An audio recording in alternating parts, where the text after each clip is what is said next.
welcome back to Opinions on Everything. My name's Forbes. I'm back with Keith. Hey guys, I'm Keith. And we are going to talk about a bunch of things and have opinions. And the first thing for today, Keith wanted to discuss something that it's present in every person's life to some degree, and it is failure. And what does failure mean to you? And what do you see failure as? So when I think of failure, I think that everybody kind of has the same grasp of just not succeeding, and you almost define failure in your lack of success. Whether you don't get a hit in baseball or you fail a test, meaning that you didn't have a high enough score. But in some instances, in every instance, it's kind of relative to a standard of the population, a standard of other people, and it's a standard of who's around you. So it's relative to who you're around and how well everybody else is doing. So it brings back to that quote that I think I've said on this podcast before. It's not enough for me to succeed, but other people have to fail. Right. And we operate in that standard a lot in our society. Whether it's social media that drives us to watch somebody else's success or to just populate our successes, so people only see the best out of us, and then we gossip and talk about other people's failures to boost ourselves, kind of to lift our standard of they failed, so now there's someone underneath me, so that lifts my probability of having success. And I think of failure in that instance. But how do you see failure? So do you think failure is subjective then, not objective? It depends subjective. on the person? Yes, it's it's fully subjective, not very, it's totally subjective to me. I think you're, pretty clearly right. My go-to example is school. Like an A is not important to everyone. So a B is a huge deal to me because I was raised to, if I don't get A's, terrible, disaster. But a lot of people are totally fine with B's. They think that's a B's great. a failure. Yeah, B's, I'm happy with a B. A lot of people think C's are fine. Failure isn't the same to everyone. So I think that's the easiest example. Yeah, if I hadn't have gone to med school, which I didn't, spoiler, I would have been a failure to my family, which I'm not a failure, but that's kind of your mindset going in. That was how you interpreted that. But now my opinions have changed on everything. So, and now I would have been a failure in my mind if I had gone to PA school or med school. I would have been a failure, right? Because I would have sold out to and sold part of my identity to something that other people were trying to push on me. But something that wasn't truly me. And I think that I've more or less found something that I truly identify with and is a success in my mind. And not just following a status quo, a standard of everyone around me. And I think that everybody has to find their own failure and find their own success. And there's nothing authentic of looking at other people and judging success, judging failure. My wife Anna and I talk all the time. And one of us will say, like, look at this. Look how this person did it. Should I do it like that? But nothing, like even when you're writing a paper, if you're coming up with an idea, if it's someone else's ideas, I don't think that people gravitate towards them. People like authentic things. And your successes, your failures need to be authentically yours in order for them to be true or valid. Yeah. So I don't know if you have any instances in your life that you feel are a success or a failure like that. So that's what I was going to talk about. I like that you said failure is the absence of success, kind of like how darkness is the absence of light, right? Yeah. If you don't set goals for yourself at all, if you don't have a next, what is a success to you anymore? Like, what is an achievement, right? Mm-hmm. I think we may have even talked about that on this podcast in an earlier episode. I don't think I fail a lot right now in my life because I don't have this next thing that I'm trying to achieve. So how do I fail something if I'm not even trying to achieve something? Yeah. And so failure to me in day-to-day stuff is just if I don't succeed in being who I want to be. Yeah. Which is just my personality base, not even a action or anything like that. Yeah. So there's a a book I read this past week is called All the Light We Cannot See. I don't know if you've read it. It's about World War II and Nazi Germany taking over France, and kind of some different storylines of a blind girl and an orphan Nazi who was just drafted into the army, and it follows some storylines. But in it, one of the characters, a great uncle, sees ghosts and demons and won't leave a house. And his maid that takes care of him looks at him one day when he has to act. Like something's happening and he won't act because he's scared. Mm-hmm. He's fearful. And he's fearful if he goes outside, he'll fail. Mm-hmm. And she says to him, his name is Aridin, French. Yeah. Oui, oui. Yeah, oui, oui. She says, Aridin, do you know what happened to a frog when you put him in boiling water? And he says he jumps out. She said, yes, he jumps out. But do you know what happens when you put a frog in water and then turn it slowly and make it boil slowly? It doesn't realize it's boiling and it dies, yeah. And I think that is important for us to question our lives. Are we in water that's slowly heating? Because we know when we're placed in a bad scenario. We're placed in a bad circumstance. Right. It's very clear. But do we have the wherewithal, the self-reflecting, self-awareness? Do we have that contemplative practice where we look back on ourselves and can see that this water is boiling, it's hot, we're approaching boiling, and we're dying inside? Can we jump out? This is failure. Right. This is life failure because I'm stuck. And in another part, this girl who's blind and she's living with that great uncle in the book, her dad gets taken to a concentration camp, and he says at the end of the book, one of the last times you hear from him, he says, if I could do anything, if I get out of here, I would give my daughter a map, tell her to pick somewhere on the equator, and we'll move there no matter what.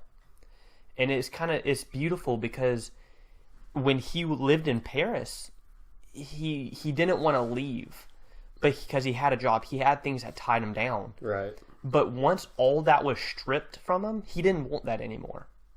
He knew that the only thing important to him was his daughter, and the only thing important was having no pain or no one imposing their thoughts on them, but them just be able to live together. And it wasn't. And I thought that was just a beautiful, beautiful thing that he said, I don't want my life back. I just want my daughter, this relationship back. And I thought that was unbelievably profound. And that's kind of, it took him feeling that water boiling to know to get out and to just live life with his daughter. Right. And maybe somebody else will get a different take from the book, and it may play out a little different. I don't want to spoil anything. So I certainly see that. I think to some degree I'm failing right now, and have been since I graduated college, just in terms of jobs that I'm thoroughly unhappy in, but I'm staying in just because I feel like I need to have a job and pay bills and stuff. So what is happiness? Maybe I should just go for it and stop worrying about whether or not I am going to make enough money or whatever it is, and just go for whatever it is I think will make me happy in a job or a career. Yeah, go for gold. It's scary. It's a scary thing. It's a scary leap, and sometimes that's a really big pot that you have to jump out of. Yeah. And it's more comfortable to be in boiling water than it is to, brave the wilderness, as Brene Brown likes to say. How do you think you're going to handle failure with your kid? For those who don't know, Keith's about to have a child in the next couple months, and I'm interested to see your parenting style, but obviously, like, what expectations are you going to have? Yeah. You know, like, it's going to be hard not to have expectations, obviously. I think that is very important, to not have expectations. Right. It's hard. To not expect something out of your kid. Yeah. Not expect them to be a great athlete. Not expect them to be a great student.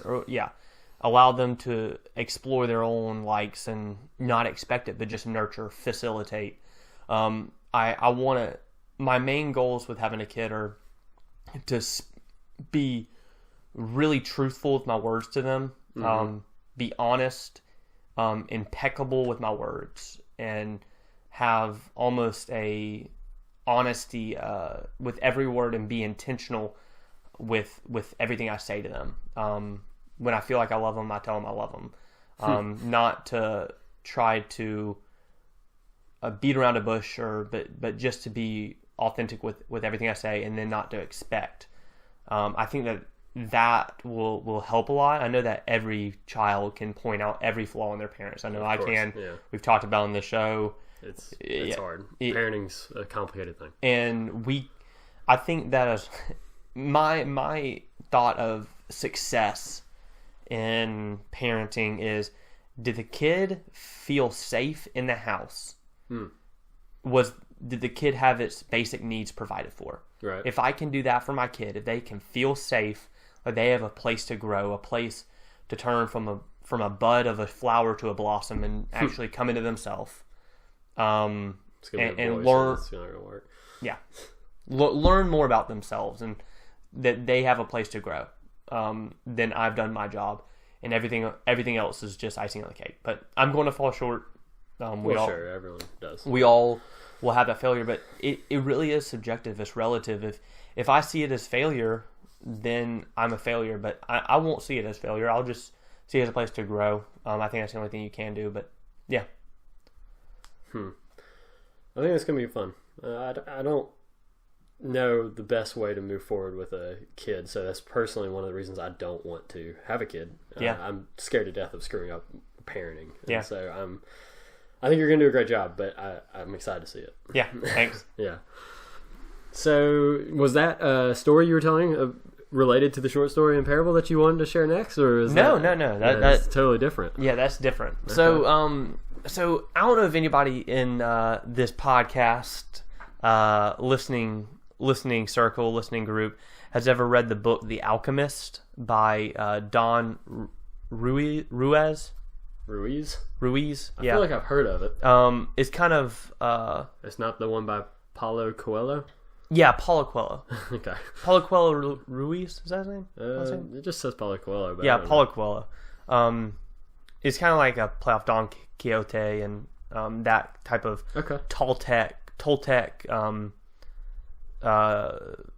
wisdom. It's kind of a wisdom teaching book. It's an allegory. Yeah, definitely. Exactly. Yeah. It's a really deep, profound book looking into the human psyche, human thoughts, and just how we view the world spiritually, physically, mentally, all that. But in it, the main character is visited by what some would say would be God, but it's God in the form of a ruler, like this grandiose, like king, a king kind of like thing? a king. Okay. And this king is decked out in all beautiful golden breastplate, and he tells the boy, go look among all my kingdom. Go look at what my master gardeners took 10 years to build in these gardens. Go look at my castle with gold. Everything is gold and diamond encrusted. And go look at the beauty of what I've built, the town where everybody's happy. But do so with this spoon and these 2 drops of oil in the spoon. And do not lose the drops of oil out of the spoon. So does he have to carry it very straightforward, like holding an egg? Yeah, so it's basically like carrying an egg in a spoon. So the boy goes among all the city for one day and then comes back and says to the king, I've gone around your entire kingdom and I didn't drop any of the oil. It's incredible. And the king said, that's awesome. What did you think? And the boy said, what do you mean? I didn't drop any of the oil. And the king's like, yes, but did you see all these things? And he said, no, I didn't. And the king said, well, go back and see them.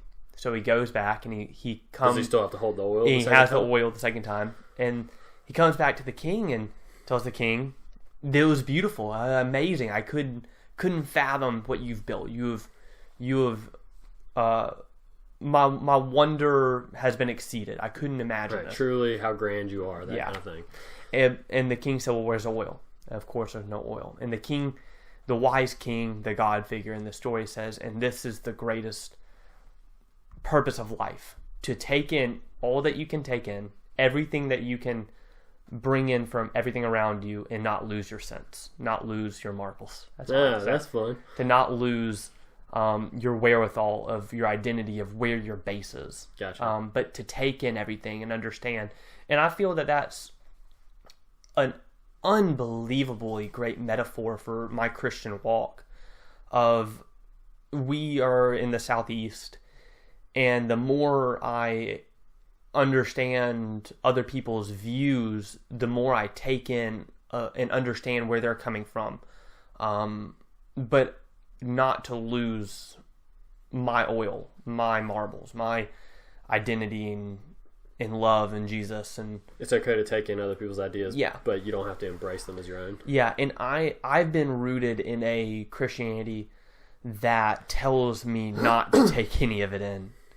And it's kind of a pitifully fragile Christianity, in my opinion, of people scared to read books because they might shake your identity in Christ, right? Yeah, and it's a pitiful Christ that is followed in that instance. That's interesting.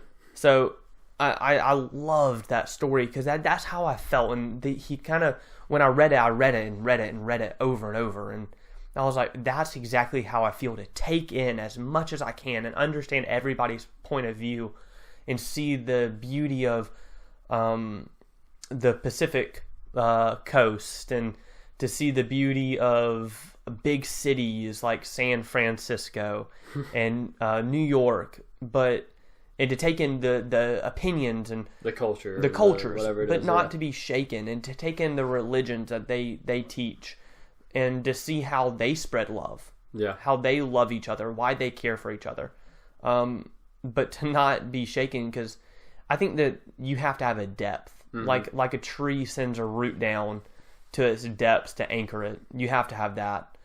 And I think that the only way you can do that is if you get out and you take in as much as you can. You don't stay stagnant and only see your own thoughts as right. Because what's one of my all-time favorite quotes that my brother taught me really young is the sign of a true genius is being able to argue both sides of the story. Mm-hmm. And every time someone brings up abortion debate, guns debate, I want to say, I hear what you're saying. I see you and I hear you, and you're important. But can you tell me why we shouldn't have guns? Why abortion should be illegal? Right. Tell me that. If you can tell me that, I can truly listen and have a conversation. But everybody's so polarized that they can't even cross over the line and see pros for the other side. You're right. But that's the sign of someone who has a little bit of depth and a little bit of that doesn't just want to make you wrong. It's not enough for people to be right, but they have to prove you wrong. Right. And it's a lot of Christians, it's not enough for us just to be right in Christ, but we have to prove Islam wrong. We have to prove Buddha wrong. We have to prove atheists wrong. I'm like, no, but that's why they're doing what they're doing, because you're doing what you're doing. Atheists are atheists. They're making the same outrageous statement that they were, or in their mind, when they were Christians. They're saying that they absolutely know something. Right. Which is what they're rebuting in Christianity. But they're doing it just to prove you wrong, because it's not enough for them to be right. Complete faith on their side. Yeah. But, yeah. So it's just, it's a systemic problem, and it's multifaceted, multi-leveled. But that's kind of why those stories cross in my mind of take in all that you can, but have that depth, keep that oil. Don't be shaken. Send that taproot down in a firm foundation of what you truly believe. And maybe somebody's teachings will send your root a little bit to the left or a little bit to the right, but you're still going to be anchored. Mm-hmm. Yeah, I think you're right that Christians, especially here in the Southeast, we're scared of science. We're scared of any other religion. Mm-hmm. We don't want anything that slightly goes against what we've been taught in our own churches and what we were raised to believe. We have the traditional values generally that, no sex before marriage, smoking weed is bad, drinking is bad, abortion, whatever it is. Cussing's bad, even though we say rocko with every action we do. Hey, that's some BS, right? Yeah. But you're right. I mean, we don't take kindly to other ideas. We certainly don't embrace them and try to bring them in and see what we can learn from other people and add it to our own faith and use their ideas with our faith to spread our own beliefs and message and whatever it is. So it's hard to deal with that here, but I think you're right that the smarter people tend to at least be aware of the argument on both sides and want to be open-minded to some degree. Yeah. They can have an opinion and know what's right or wrong, but in their mind, but they also still want to hear the other side and be somewhat open to it. Yeah, because other people's opinions matter, and the only way you're ever going to have someone listen to you is if you listen to them and you're receptive and you invite them into the conversation and don't just tell them they're wrong from the get-go. But I think that we've taken a step back a lot in that, and our modern times, modern conversations of just because of the route that we've taken country-wise and everything. Yeah. But I think it's hard. It's hard to have depth. It's hard not to be shallow now. Mm. And whenever I hear someone try to say, we talked about this last week, the world's only 4,000 years old, right?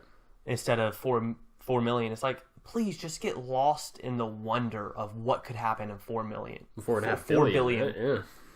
Like, you're trying to control something. Like, your feeble mind is trying to control it. Just because 4.5 billion seems so... Yeah. It's mind-blowing, but 4,000, 6,000 years is way more manageable of a time frame. And so it's safer for us. It's safer for you, and you want to say that, yes, God worked in that 4,000 years, which is completely ridiculous. And you're just trying to say, like, the Bible says right here we can count back 4,000 years. That's it. We know that. Right. And it's just you trying to grasp at something instead of getting lost in what's the verse? Lost in wonder, love, and praise. Mm. And that's what I felt this past week when I was in Big Sur. Good transition. I just felt lost in a vast wonder. Just looking at the ocean and saying, wow. Over and over again, just saying wow.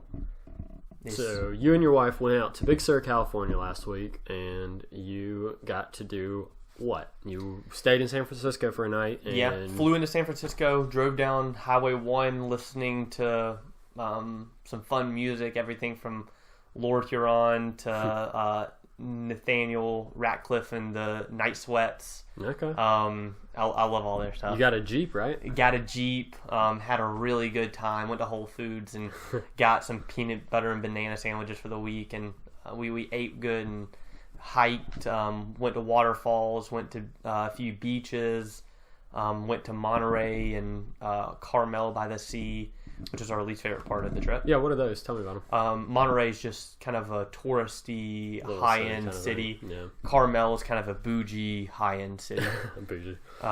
It's called Carmel by the Sea. It's really famous. I feel like I've heard of it. But we stayed in a place called Deacham's Inn, Big Sur Inn, and it was kind of this old historic inn up right in the middle, or kind of from the south side of the Big Sur town. And we asked to... we went to the ranger post station the first day and asked him all the hikes that we could do. Saw the Big Sur light tower or lighthouse, and saw some beautiful waterfalls. Went to a cove and beaches, and just it was really, really fun. That's awesome. It was the last time we could do it because my wife's going to be in her third trimester this next week, and but it was just crazy how you can get lost in the wonder of it all.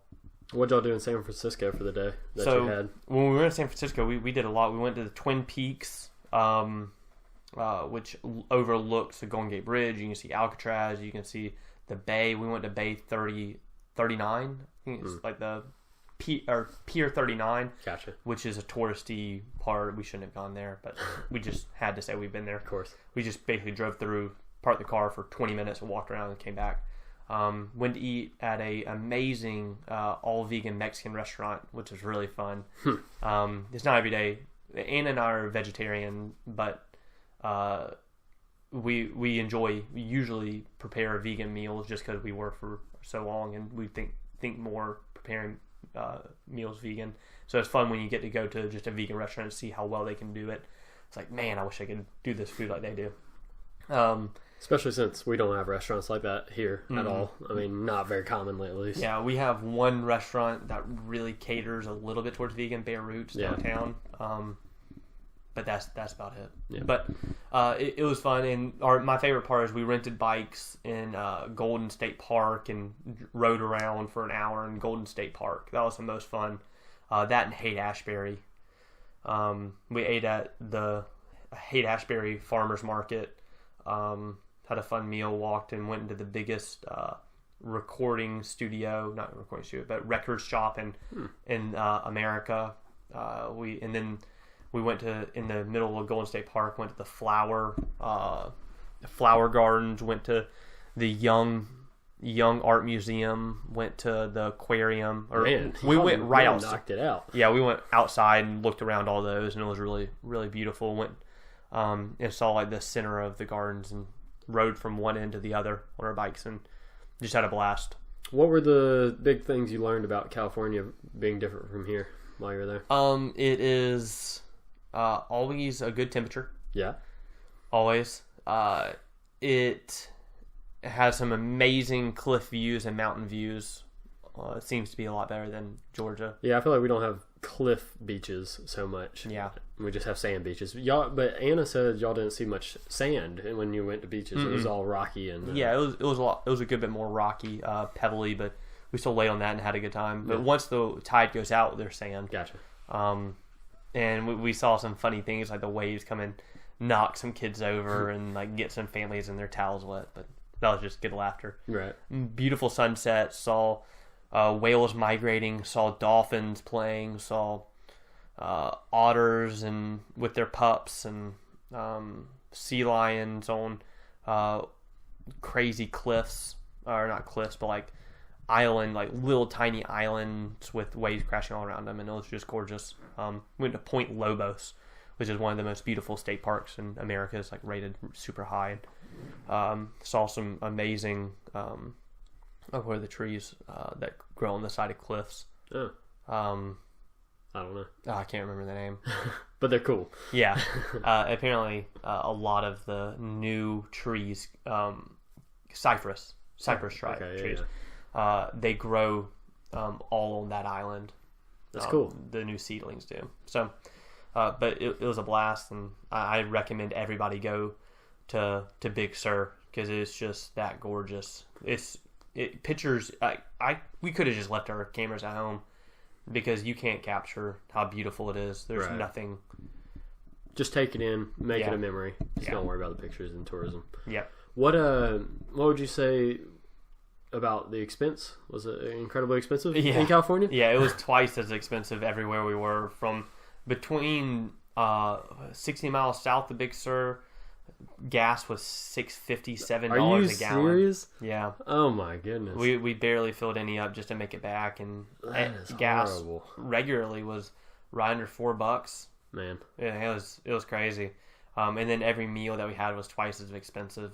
That's rough. So, yeah. But it's still beautiful, so I guess it's worth it. But yeah, we didn't go in any fast food, so I don't know if they were more expensive, but I'm guessing they were, because just regular restaurants seem to be a lot higher. But like I said, it was amazing seeing everything from Alcatraz, or just like looking at Alcatraz, the bridges and so on. The Golden Gate Bridge, and You catch a Warriors game while you're there? No, but I meant to go to Steph's house and hurt him up, because I don't want them winning the playoffs. You also didn't want me winning the playoffs in our fantasy basketball league, but unfortunately for the third year in a row, I have come out victorious. You have. Kudos. Thank you. Just wanted that on the record. It's on the record. Well, speaking of basketball, we'll go ahead and knock out Auburn Basketball. How about them Tigers? War Eagle to that. Let's just say we're back to our roots. Yeah. As a Northerner once said, our roots. I don't know what that means, but Auburn's in the Elite Eight of the NCAA tournament, and as a Auburn graduate and for me and lifelong fan for you, it's a good time. It's a good time. We're playing out of our mind, out of our bodies. The skill level is through the roof, or roof. Thank you. It's a great time. I think that we're gonna have new converts coming over to Auburn basketball. I could see Ivy Flynn probably. She's probably ready. It's probably her time to go. No eligibility problems at all. Yeah. So yeah, I'm just excited. I'm I'm gonna have a really good time. For everyone who doesn't know, Forbes and I are about to be going over to my parents' house to watch the game. UNC, right? No, we beat UNC. So who is it tonight? Kentucky. Today, Kentucky. We play Kentucky, second ranked Kentucky. Man, and we just lost Okiki, and if that's how you say his name, in the last game, and he's phenomenal. That's a problem for us, but he's kind of our anchor. Yeah, because we don't have a big team. I mean, I think our tallest player is 6'9". Yeah, he's the guy that really pushed people around on the floor, and was that force that could shoot. He could shoot threes. He got rebounds. He was just that big body that pushed people around. We have one other guy, Macklemore. Yeah, that's really good, but. It was mainly Okiki that did the dirty work. And frankly, we live and die by the three. So as long as it keeps going, we could win the whole tournament. But if it cuts out, that's pretty much it. The problem that we have is he would get a lot of boards. Off the misses, yeah. Dish it back out, and we could shoot another three. That's true. Did you see the update on him? That he tore his ACL? His tore? Yeah. It sucks. Oh, well. That's my brother said... my brother's an orthopedic guy, and he said right when it happened, he said that's ACL. Yeah. He texted us. He was like, "That is classic. I've seen that. Those whenever you see a non-contact knee just sort of collapse like that, knee do that. That's ACL. It was sad. But hey, War Eagle. We'll see how it goes. Weagle. It'd be awesome if they somehow made it to at least the Final Four. But yeah, we'll see. So next, you want to talk about what it means to die for something. And do you mean dying for something as in a cause, or dying for somebody as in a person that you love? Or both? Dying for a cause, dying for a person, if that person is the cause. Okay. You hear all the time people saying, "I'll die for you." I hope people aren't saying that often. I mean, you hear the, just kind of like, a last-ditch effort. This is how much I love you. I'd die for you. Mm-hmm. And I will say this, John 15:13, greater love has no one than this, to lay down one's life for one's friends or family, or whatever the translation is at the time. But I think that is beautiful, but I think that we're missing the more beautiful part of it. I think when we say we die for something, that's an end. And that's an end game. Right. Not a beginning. That's not the hard work. I feel like the hard work isn't dying, because after we die, you're free from whatever the difficulty was. Yeah, and you've done your part, and there's satisfaction. I think the hard part, and what Jesus really calls us to do, is to live for something. Yeah. And I feel like it's two sides of the same coin. Mm-hmm. It's just one side really puts it in our court. Yeah. The one is easy to pass off, like, oh, I volunteered here for a day. I've done my good work. Pat on the back. I've died for something. Good. Sure. But to live for something is a day in, day out grind that Thomas Merton, John of the Cross, every Thomas Aquinas, every amazing leader that you see in the Christian faith, Molly Day, Catholic worker movement, they live for something. They broke it down. You look at from the start of the Franciscan movement with Clare of Assisi and Francis of Assisi, they all chose to live for Christ, and they died for something. They died for this world, but they rose in Christ and then lived for Christ. Yeah. And that's where I feel that we like to stop the conversation at die for something. I think it's interesting that you're saying dying's the easy part. I think you're probably right. It kind of removes the responsibility from your shoulders. Yeah. It's easy to jump in front and be like, all right, I'm out. I'm dead. Yeah. Yesterday, my sister, and my dad were talking on our way up to Atlanta, and we were talking about what you really care about. My dad said, here's what you have to ask yourself. What would you die for? That's what you care about. I said, I don't think that's true. I think it's, what would you die for and then continue to live for? What would you choose to lay down your life for? Like, do I care enough that I see kids in my backyard who don't have food, that come to me and tell me I'm hungry, and an adult that comes to me and says, I can't get a job anywhere because I'm an ex-convict and I'm staying at the homeless shelter. Will you give me a job? Like, are you willing to live for that person and inconvenience yourself to help them, because that's living for someone else. Yeah. I think that's what it takes. That's what you truly care about. Yeah. What are you willing to live for? Are you willing to live for yourself, or are you willing to live for others? And I think that the entire pendulum and the essence of Christianity is to die to yourself and live for someone else, to live for everyone else. I think we empower dying a lot because not only this verse I just read, but Jesus obviously dying for us. Mm-hmm. That was sort of the be all, but then we also forget he came back, and like the goal of that death was to live it within us, so then it's living for us. And that's where that's one of the greatest frustrations I've had with Christianity, of we love to almost idolize his death. Oh yeah. It's and I truly, in today when we were talking, when our preacher was talking, like I felt like we were idolizing his death. And we love to stop it there. And that's one of the reasons I love the Catholic view of putting Jesus on the cross, because you see him alive there. And you see that you have to put yourself there and live to get there. I mean, it's not just a cross. I always feel like it's still an idol, though. When it's hung up and it's the whole... But that's that's just imagery. Yeah, so. That's imagery. But there's almost like a sense of...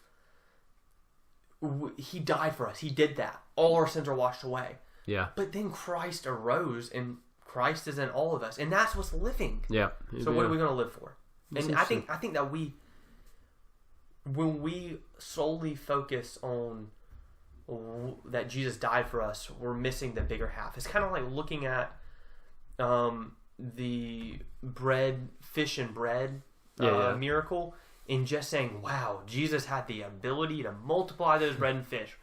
We should praise him. That's missing the point. That's not the main thing. The main thing is that there were people here who were hungry. Some people had food, and they shared.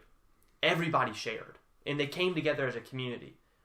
And that's the beautiful part of people cared for other people and were able to share and love each other. Yeah, that's the first time I've ever heard someone talk about that story that way. Really? Yeah. I mean, we always talk about the miracle of the multiplication, even more than the miracle itself, just the idea of feeding people, right? Like, they're hungry people and feeding them. But I like that, the community aspect. Like, they were sharing it, and I think that's cool. And that's... Someone had brought lunch and was willing to share it, and so then the miracle was able to happen, right? And then he was able to spread it. Yeah. And our faith is so shallow. Yeah.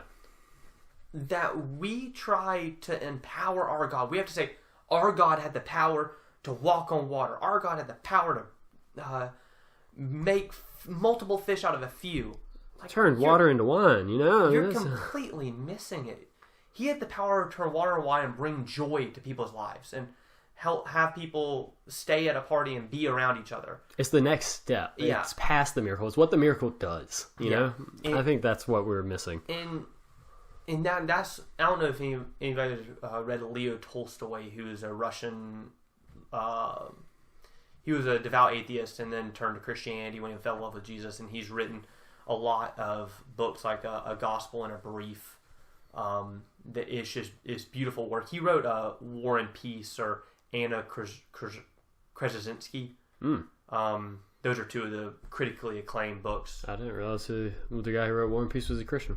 Yeah. So he's touted as the greatest Russian writer of all time and possibly the greatest writer of all time. Yeah, he's definitely up there. But Leo Tolstoy, if reading A Gospel and a Brief was beautiful because he just highlights what the true miracle was, and we just try to empower our God and we try to make him in our image by saying he's better than I am because he can do this. Mm-hmm.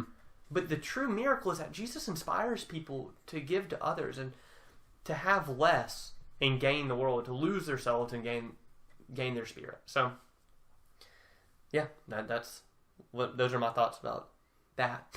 What is love? Let's even just use our wives, right? Like, what is loving your wife if you just die for her? What about living for her, right? Like, doing what needs to be done to make your relationship work and the family work and provide for her. And it's more work than just, okay, someone broke into our home and shot me instead of her, right? Like, dying's easy. That's just one thing. Yeah, you save your life, but it's the long-term sacrifices, what you're giving up to help that person. And that's the true dying. I mean, everybody likes to idolize their life and say, everybody dies. Right. And that's the sure thing. Like, you know you're going to die, so now or later you're going to. Mm-hmm. The thing is, are you willing to have parts of you die so that you can serve someone else and so that you can love someone else? Are you willing to live through that? Are you willing to live through part of you dying and then live for Christ when that part dies? I mean, what's the most valuable thing in the world to you? Because the most valuable thing for the world and me is time. And so giving up your time to somebody is the most love to me that you can give them. Yep. And yes. And I think that's where, and that's what I've thought in the past. Like, what you care about isn't where you put your money, it's where you put your time. We talked about that last week.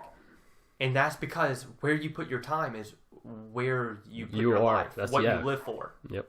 That's where you are in that moment, and that's where Christ is. It's really easy to donate money to something and then never look at it again. Yeah.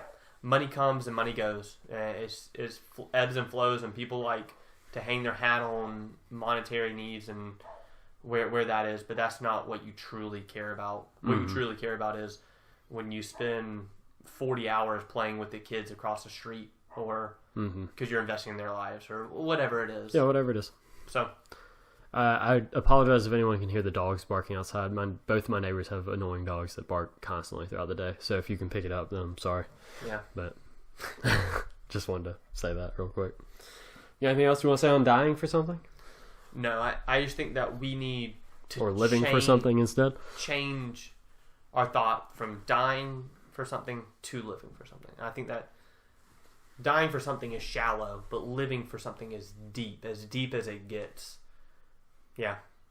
So we're going to close this episode with, we like to switch back and forth between serious and lighthearted, pretty common. So this is going to be rapid fire questions where Keith gives answers incredibly quickly. And they don't have to be incredibly quickly, but as fast as he can to various questions. Can you tell me how many questions are first? There's 250. But we don't have to go through all of them. It's just a list I found online. All right, I'm ready for it. You got that? What do you do to get rid of stress? I try and take in everything around me and understand that it doesn't matter right now. And I'm alive and well. And just because something may be stressing me out isn't going to change anything. So you don't go to a hobby or anything to relieve stress. You just try to recenter your mind and focus it. Gotcha. I like that. What is something you're obsessed with? You may not be obsessed with anything. I am obsessed with... I always want to say Auburn football because that's the quickest thing. I used to really be obsessed with Auburn football. Yeah. I'm fully not. And then I go to sports just out of reflex, but I'm not really. I'm probably obsessed with good stories. Ooh, I like that. Yeah. Good stories that just really captivate me and things that like draw me in and I can keep thinking about and don't ever want to put that down or that story, that thought down. That's why we value books, movies, TV, even video games, right? Like it's not necessarily just the act of watching it or playing it. It's what are we getting from it, like the story and whatever else. So that's cool. Who's your favorite actor? John Krasinski. More than Bradley Cooper. Bradley Cooper. Bradley Cooper. You're right. Yeah. Bradley Cooper. It's Bradley. Do you have any pets? What are their names? Yes, Izzy. Okay. She's a golden retriever. She's beautiful. She walks herself. What is something that is currently popular that annoys you?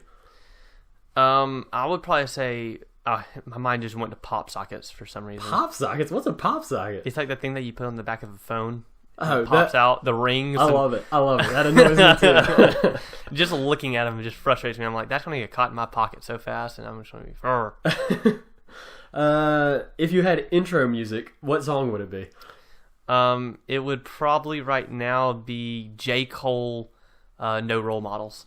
You know, Courtney's been introducing me to J. Cole. I like J. Cole. J. Cole's good. He's good. He's real good. He's my kind of rap. Like, he's more my style. I like him. He's good. I like J. Cole. If you could have any type of animal as a pet, what animal would you choose? Capuchin monkey. Why? because they're playful, they're fun, they're mischievous. You can't really control them, but they respect you. They're just awesome. Capuchin monkeys are fun. You can see it in their eyes. They think for themselves, but they're cute as can be. That's awesome.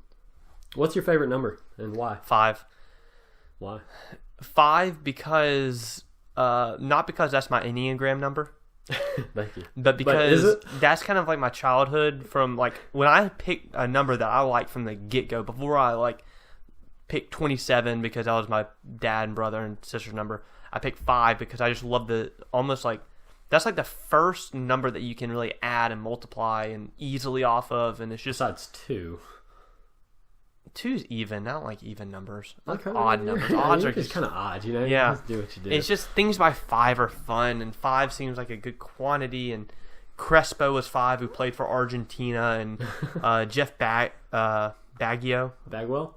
Jeff Bagwell or Craig Biggio? Craig Biggio was number 5 for the That's Astros. a throwback. And we used to play in one of those baseball 1998 games. One of those baseball games. That's fun. So, number 5. I like this one. What's the most useful thing you own? Most useful? Yeah, that was hard. I got to think about it myself. My bicycle. Oh yeah. Okay, so you use it to get around and get to work and everything. Yeah, and it's super easy. I bring it right in my house, and it's just quick to get anywhere. I can ride pizza cutter. I eat a lot of pizza. If I was going with utensil type thing, a pizza cutter, I would go with a salad spinner. What is a salad spinner? It's like when you rinse your salad and you spin it around. Uh-huh. I have like one that you press down, like we used to play Trouble. You remember that game Trouble? You had to pop it down, it rolled the dice. It's kind of like that. It tosses this out for you? Yeah, and it spins it and gets the water off of it. Okay, that's cool. But I use it for a lot of things, like beans, like rinsing the beans, and then we use it for a lot of things. Right. Okay. Have you ever saved an animal's life? Yes, Angel. My golden retriever, she was supposed to be put down the next day, and I've saved a bat's life as well. How'd you save her? She was at an animal shelter. Oh, and you got it. Gotcha. And I very much saved a bat's life that was maimed on my front porch, and I took it. Two of my professors in college got their PhDs in bat neurotransmitters, like mapping out the brain of a bat, because they're a mammal and all that. Yeah. But they have flight, and they were looking at all that stuff. But I called them when I found this baby bat, and I got a shoebox, a hot, wet, damp towel, soaked it, put it in a shoebox, and then let the bat hang from that for like a week and fed it some like baby food. Yeah. They told me to feed it. And then after a week, when it was trying to fly away, I just put it on a branch outside, and it flew away. Well done. Thank you. That's pretty good. Yeah. Are you an organized person? Yes. What's the strangest dream you've ever had? The strangest dream I ever had was a volcano monster that came out of a volcano, and me, you, Forbes, being you, Mikey Jacobs, and Jay Morris were all in a red convertible, driving away as it was chasing us. This was like when I was like 5. Sounds right. And I would never forget it. It's a reoccurring dream. And that's awesome. We were perpetually driving that convertible away while we're looking back at this lava monster chasing us from our preschool class. Okay, I like that. Seriously. How often do you stay up past 3 a.m.? I stay up till 3 a.m. probably 0 times out of a week. Yeah, right. And on average, probably 0 times a year, too? Yeah. Yeah. 3 a.m. is maybe once, maybe because of a plane flight or... I feel like when Smash came out, you came over and we stayed probably till 1. And that was about as late as I've stayed up in a long time. Yep, same. Man, what animal or insect do you wish humans could eradicate? That's fun for you.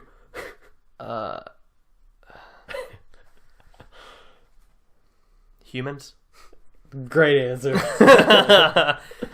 We're the worst. I think we're well on our way, too.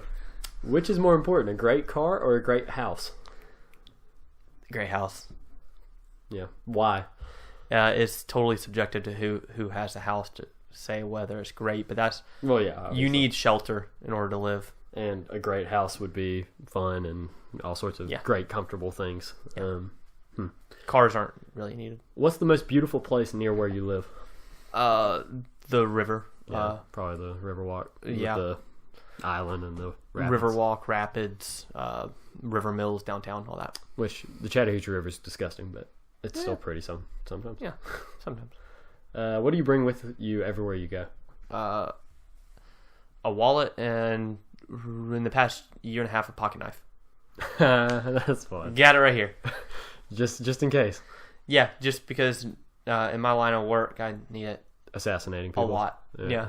Thought so. Sorry, let's see. I'm trying to pick good ones. If you had to change your name, what would your new name be? Jack Freeman. No, that's mine. That's yours. No, I know. Yeah. I really don't know what it is. You never wanted a different name than Keith? No. It's good. Yeah, I like the name Keith. What's your guilty pleasure?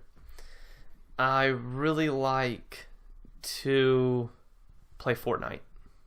And you're guilty about that? Yeah. That really eats at you. Do you like Fortnite? Yeah, it's time suck. Yeah, well. I'm like the other day I was like, I'm gonna play some Fortnite, and I was like, no, I'm not. Why'd I do that? So I went and walked my dog and listened to my book and just walked around the park and had a great time.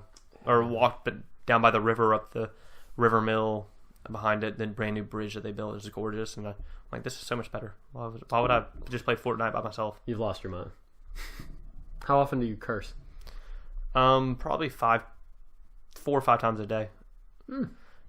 Saying cursing though, I think that cursing, we could have an entire conversation on cursing. I think we've talked a good bit about it, but I think that's extremely subjective as well. So I think you are of the mind, and I tend to agree, that cursing is more of a negative attack on someone, whereas cussing is just, just saying another word. Yeah. That is not directed towards someone. It's not trying to bring someone down. It's not an insult to them. Yeah.